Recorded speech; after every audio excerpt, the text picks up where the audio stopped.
नमस्कार, मैं हूं राजेंद्र देव। सीआईएसएफ के 53वें स्थापना दिवस के मौके पर गृह मंत्री अमित शाह गाजियाबाद के इंदिरापुरम में स्थापना दिवस के कार्यक्रम में भाग ले रहे हैं। डिफेंस के सेक्टर में, अंतरिक्ष क्षेत्र के अंदर, ड्रोन के क्षेत्र के अंदर, हर क्षेत्र के अंदर बहुत सारा प्राइवेट औद्योगिक उत्पादन भी आने वाला है। मैं जरूर सीआईएसएफ के डीजीपी को कहूंगा कि एक 5 साल का, एक कम समय का 5 साल का एक रोड मैप तैयार किया जाए, जिसमें हम सीआईएसएफ को भविष्य के 25 साल के लिए तैयार करें और एक 25 साल का रोड मैप तैयार किया जाए, जिसके माध्यम से हम सीआईएसएफ को शताब्दी के वर्ष में सुसज्ज करके परिणाम देने वाली संस्था के रूप में देखें। बहुत सारे क्षेत्र जैसे देश में प्राइवेट सिक्योरिटी का काम बहुत तेजी से बढ़ रहा है। सरकार ने कानून भी बनाए, इसके लिए कुछ रूल्स भी बनाए, परंतु उनकी ट्रेनिंग क्या सीआईएसएफ जिम्मा ले सकता है? जो औद्योगिक इकाइयों की सुरक्षा करते हैं, प्राइवेट औद्योगिक इकाइयों की सुरक्षा करते हैं, वहां पर वो प्राइवेट सिक्योरिटी एजेंसी की ट्रेनिंग का जिम्मा सीआईएसएफ ले सकता है। कुछ मॉडल्स बना देख सकते हैं क्या? 1000 कर्मियों वाली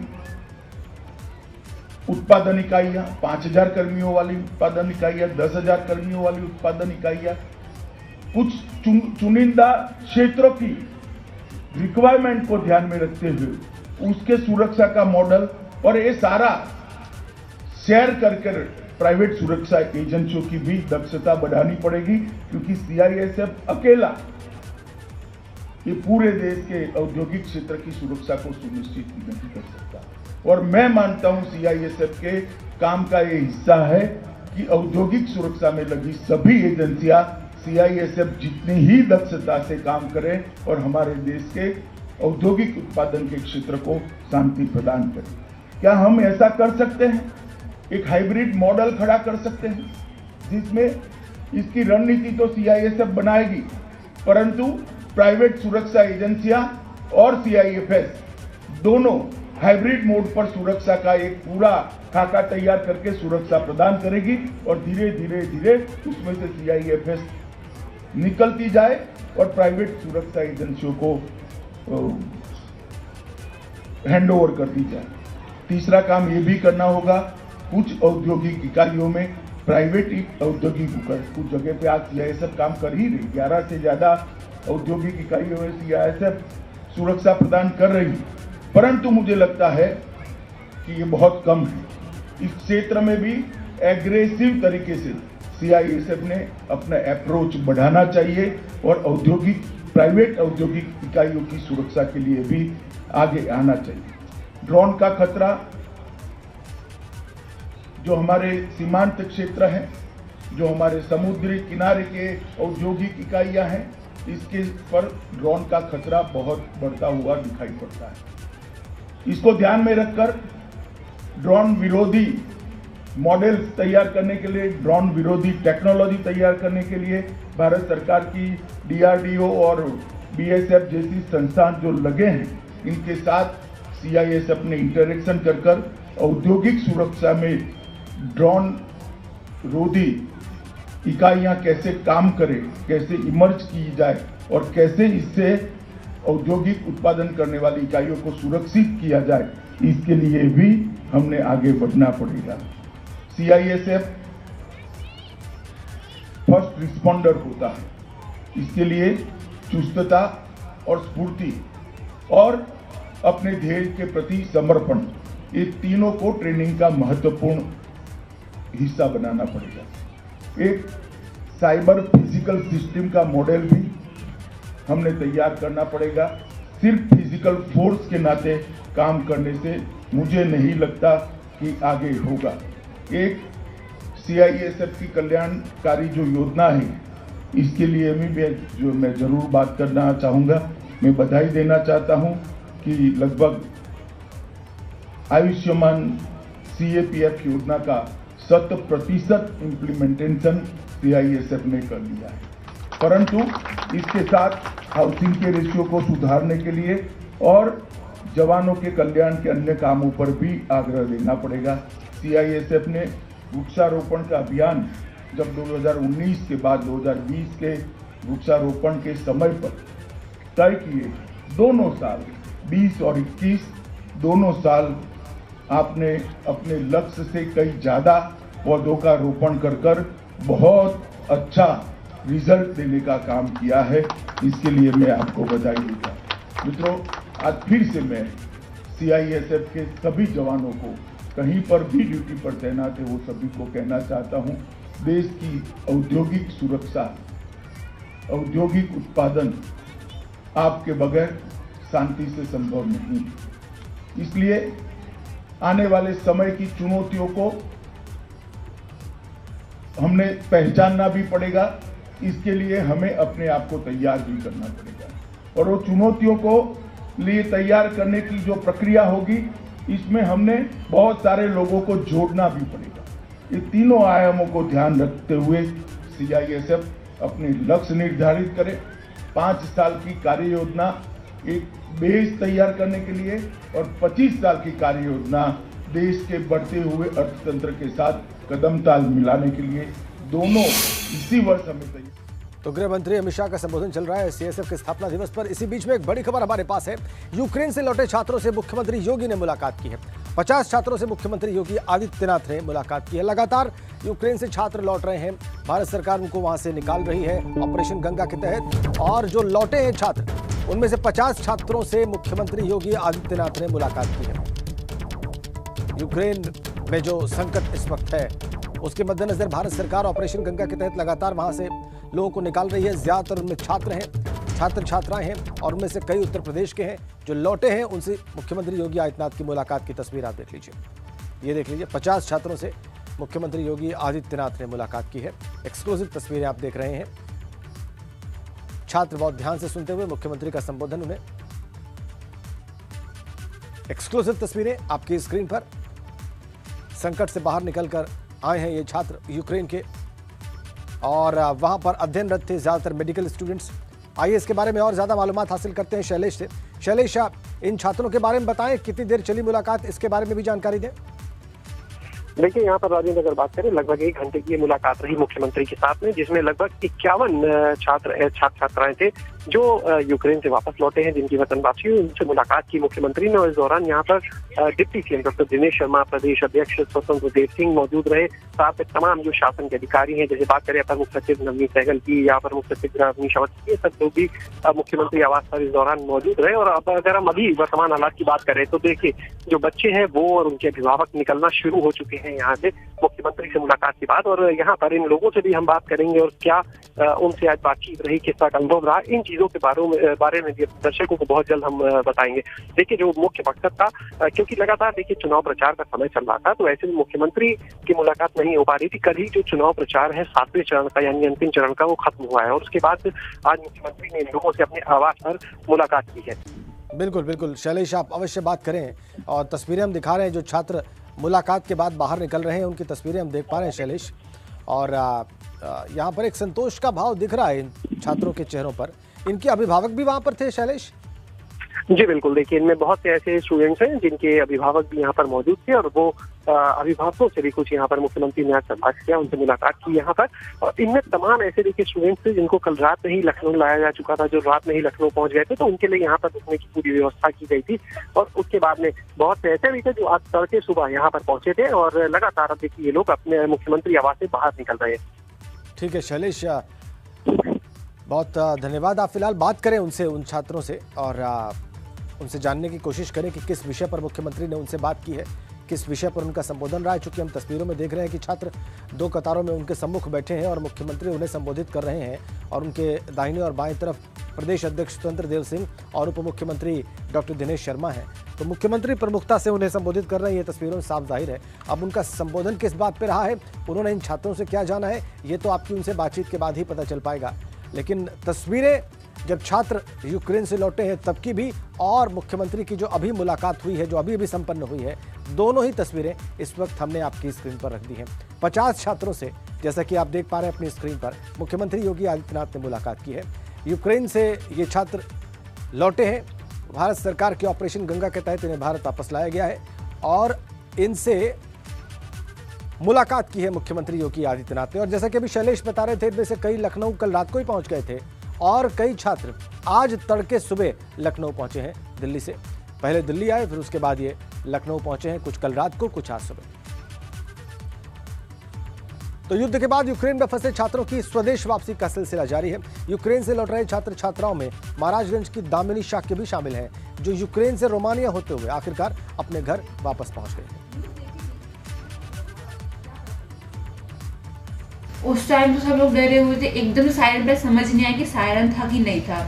कंफर्म कर रहे थे सायरन ही था, तो कर्फ्यू के भी सायरन बजे थे, समझ नहीं आ रहा। तो हम लोग कंफर्म हुआ तो सब लोग सामान लेके, जितना खाना लेके भाग सकते, खाना पानी सब लेके भागे बंकर से। और बंकर से हमारे से दूर थे तो हम लोग को जाना पड़ता, अच्छा खासा डिस्टेंस था, तो हम लोग वहाँ से भाग के सामान कैरी करके गए। अब फिर थोड़ी देर 1 घंटे बैठते, 1-1.5 घंटे बैठते रूम में और फिर बजना स्टार्ट हो जाते हैं, फिर वही डर। तो हम लोग फिर भागे, ऐसे 2-3 बार किया, रात में भी बजा, फिर रात में आकर थोड़ा शांत हो गया। इधर बांदा में यूक्रेन से छात्रों के लौटने का सिलसिला जारी है। सरकार द्वारा चलाए जा रहे ऑपरेशन गंगा के माध्यम से यूक्रेन में फंसे भारतीय छात्रों की लगातार वतन वापसी हो रही है। बांदा का एक और छात्र सरकार के सहयोग से अपने घर वापस लौट आया। छात्र के घर लौटने से उसके परिजन बहुत खुश हैं और छात्र का कहना है कि यूक्रेन की स्थिति बहुत भयावह है और हालात लगातार बिगड़ते जा रहे हैं। मैं वहाँ पर इस वजह से फंस गया था क्योंकि मेरा फ्लाइट का टिकट 25 को बुक हो गया था। छुट्टी की वजह से मुझे यहाँ रुकना पड़ा क्योंकि वो लोग एग्ज़ाम्स और ऑफलाइन क्लासेस को लेकर के उन लोगों ने इन्फॉर्मेशन नहीं दी। 25, 26, 27, 28 मैं मेट्रो के बंकर में रहा। उसके बाद 28 को एम्बेसी ने और एक वहाँ पर जो कंपनी है जो इंडियन स्टूडेंट्स को संभालती है, उन लोगों ने अपडेट डाला कि इतने बजे ट्रेन है, तुम लोग निकल सकते हो अपना रिस्क लेकर। तो हम उस टाइम खार्किव से निकल चुके थे। तो डर और दहशत के साए के बीच यूक्रेन में फंसे छात्रों के वतन वापस लौटने का सिलसिला जारी है। गोरखपुर के 3 छात्र भी यूक्रेन से वापस लौटे हैं। इनके सकुशल लौटने से परिवारों में खुशी है। छात्रों ने अपनी आप बीती एबीपी गंगा को बताया कि कैसे उन्हें तिरंगा हाथ में पकड़कर मदद मिली। जब 23 की सुबह कीव में अटैक हुआ तो मैं काफ़ी डर गई थी। सब लोग काफ़ी डर गए थे एक पल के लिए। जब वहाँ अटैक हुआ तो वेनेसिया में भी हो सकता था कभी भी, क्योंकि फाइटर जेट भी दिखे थे और हम लोग काफ़ी डर गए थे। और हमेशा कुछ वहाँ पे क्या होता था, अलार्म बजते थे, आपको जब बंकर में जाना है आपको अपने साथ मेडिसिन रखना। कुछ मुझे तो बहुत डर लग रहा था क्योंकि मेरे सामने ही 9 फायरिंग हुई थी। मिलिट्री 9 एयर फायरिंग किया था। अब घर आके बहुत अच्छा लग रहा है, लेकिन वहाँ की सिचुएशन देख के बहुत डर लग रहा है कि आप जाना सही होगा कि नहीं। वहाँ पे हालात बहुत बुरे थे। वहाँ पे लोग जब हमें पता चला तो वहाँ पे मैं वेस्टर्न साइड में रहती थी, तो हमने मतलब कोई ब्लास्ट नहीं सुना, लेकिन एयर साइरेंस बजते थे मिलिट्री के द्वारा। तो हम बंकर्स में चले जाते थे, अपने थोड़े बहुत जो इम्पोर्टेंट एसेंशियल अपने जो भी सामान होते थे। अभी तो नहीं लग रहा, घर वाले तो नहीं भेजेंगे और अभी सिचुएशन कुछ नहीं लगता कि क्या होगा। तो हमारी सरकार से है कुछ सरकार हमारी पढ़ाई के लिए विकल्प निकाल लेता। तो गोरखपुर में जो लौटे हैं छात्र छात्राएं, आपने उनकी बात सुनी। हालात कितने भयावह हैं इसका बयान आपने देखा और सुना। तो यूक्रेन में फंसे बुलंदशहर के छात्र अनुज कुमार ने सरकार से मदद की गुहार लगाई है। छात्र ने खुद मदद मांगते हुए एक वीडियो बनाकर रिकॉर्ड किया और उसे सोशल मीडिया पर अपलोड कर दिया। अनुज बुलंदशहर के शिकारपुर का रहने वाला है और वो MBBS की पढ़ाई करने यूक्रेन गया हुआ था। यूक्रेनियन साइड से सीज़फायर नहीं रोका गया है, जिसकी वजह से हमको इवैक्यूएशन में प्रॉब्लम आ रही है, क्योंकि हम लोगों को एक सेफ पाथ चाहिए, जिसकी वजह से हमारी जान और माल। मेट्रो स्टेशन में लोग वहाँ फंसे हुए हैं और हमारे 2 दोस्त थे वो कीव गए हुए थे, उनकी फ़्लाइट थी। तो वहाँ के हालात तो सर ये लगा लीजिए, ना उन पर पानी है ना उन पर खाना है, बस वो जिंदा रह रहे हैं। जो वो जाने कैसे रह रहे हैं, बहुत बुरे हालात हैं सर उधर के। जहाँ मैं आज आपके सामने बात कर पा रहा हूँ, इंडियन गवर्नमेंट की वजह से कर पा रहा हूँ, इंडियन एम्बेसी की तरफ वजह से कर पा रहा हूँ, वरना मैं सर अब भी वहीं फंसा हुआ होता। और थैंक्स टू इंडियन गवर्नमेंट कि हमें यहाँ तक पहुँचा दिया। आपका जितना शुक्रिया अदा करें इतना कम है, मत ना हारें और अपनी सरकार पे भरोसा बनाए रखें। इंडियन गवर्नमेंट आपको ज़रूर निकाल लेगी, हर हालत में किसी को नहीं छोड़ेगी। इंडियन गवर्नमेंट पे इतना यकीन रखें, इंडियन गवर्नमेंट आपको ज़रूर निकालेगी। और कौशाम्बी के रहने वाले प्रमोद यादव भी रूस यूक्रेन युद्ध के बीच यूक्रेन में फंस गए थे। अब प्रमोद सकुशल अपने घर पहुंचे हैं। प्रमोद के परिजनों ने उनके घर लौटने पर राहत की सांस ली है। प्रमोद खार्किव में रहकर पढ़ाई कर रहे थे और 24 फरवरी को अपने हॉस्टल में रहते हुए धमाके की आवाज भी उन्होंने सुनी थी। 24 तारीख को 5:30 बजे हमको धमाके की आवाज़ आई हॉस्टल में। तो उसके बाद फिर हम लोगों को हॉस्टल मैनेजर ने सब लोगों को जो है बंकर में भेज दिया और बंकर में हम लोगों ने 5 दिन बिताए। उसके बाद हमने वहाँ से वीडियो रिलीज किया बंकर से भारत सरकार के पास कि हमको यहाँ से मतलब मदद दी जाए। तो जो खार्किव सिटी में जहाँ हम रह रहे थे तो वो पूर्वी यूक्रेन के बीच आता है और जो है जो भारत सरकार जिन बच्चों को पहले इवैक्यूएट की वो पश्चिमी क्षेत्र से इवैक्यूएट की। तो कीव और सोमी और खार्किव के बच्चे ये फंसे हुए थे और खार्किव और कीव ये सारे जो है रूस बॉर्डर के करीब आते हैं। तो सबसे ज़्यादा अटैक इन्हीं क्षेत्रों में हो रहा था। तो जब हम लोगों ने 5 दिन मतलब बंकर में हम लोगों ने बिताए। लखीमपुर खीरी की रहने वाली उम्मी खातून भी यूक्रेन में MBBS की पढ़ाई करने गई थी और युद्ध की वजह से वो वहीं फंस गई। परिवार को उम्मी खातून की चिंता सता रही थी और वो अपने घर वापस आ गई हैं। परिजन खुशी से फूले नहीं समा रहे। वहाँ पे तो माहौल बहुत ज़्यादा ऐसी सिचुएशन थी कि हम लोगों को कुछ समझ ही नहीं आ रहा था किधर जाएं, घर की तरफ जाएं, बाहर जाएं या घर में रहें। लेकिन बस बंकर के अंदर सारे लोग बंद थे। जो भी सिचुएशन थी उस चीज़ को फेस कर रहे थे, बट अनफॉर्चुनेटली ऐसा होता जा रहा था कि हम लोग उस चीज़ को बर्दाश्त नहीं कर पा रहे थे और बस एक गवर्नमेंट से उम्मीद थी कि वो कब हम लोगों को बुलाएगी और कब हम लोग घर जाएंगे। कासगंज की रहने वाली शिवानी भी यूक्रेन के टर्नोपिल शहर में फंस गई थी। वो वहीं पढ़ाई करने गई थी पर युद्ध के हालात बन गए। हालांकि अब शिवानी अपने घर लौट आई है। उनका कहना है कि उन्हें अपने घर लौटने के लिए बहुत संघर्ष करना पड़ा। तो वाकया वहाँ की एम्बेसी हमें रिस्पांस की, हमें ले गई, वहाँ पे हमें हर चीज़ प्रोवाइड किया, बहुत अच्छे से ट्रीट किया, हमें कोई प्रॉब्लम ही नहीं आई। वहाँ से फिर हम जब एयरपोर्ट पे गए वहाँ पे भी हमारे मिनिस्टर आए और उन्होंने हमें थैंक यू बोला और जाने के लिए बोला और बहुत सारी वो विशेष वगैरह दी। इधर फतेहपुर में केंद्रीय मंत्री साध्वी निरंजन ज्योति ने यूक्रेन से फतेहपुर वापस आए छात्रों से मुलाकात की। छात्रों के घर जाकर निरंजन ज्योति उनसे मिली और उनका हालचाल जाना। खुशी भी है, उन बच्चों से भी मिलने आई, उनका स्वागत भी करने आई हूँ। एक प्रधानमंत्री, देश के प्रधानमंत्री हैं और ये विदेशों में घूमने का परिणाम है जो आज भारत के बच्चे सुरक्षित अपने देश में स्वदेश लौटे हैं। फतेहपुर के रहने वाले हरिश्चंद्र मिश्रा का बड़ा बेटा यूक्रेन से जब अपने घर पहुंचा तो माता पिता की आंखें भर आईं और छोटे भाइयों ने उसे गले से लगा दिया। मां नीलम मिश्रा ने आरती करके स्वागत किया तो पिता ने मुंह मीठा कर उसका जोरदार स्वागत किया। यूक्रेन की स्थिति तो बहुत ख़राब है, हद से ज़्यादा ख़राब है। वहाँ के लोग काफ़ी परेशान भी दिखे हम लोगों को। बच्चे भी वहाँ पे काफ़ी रो रहे थे और हम लोग बंकर में शिफ्ट हुए।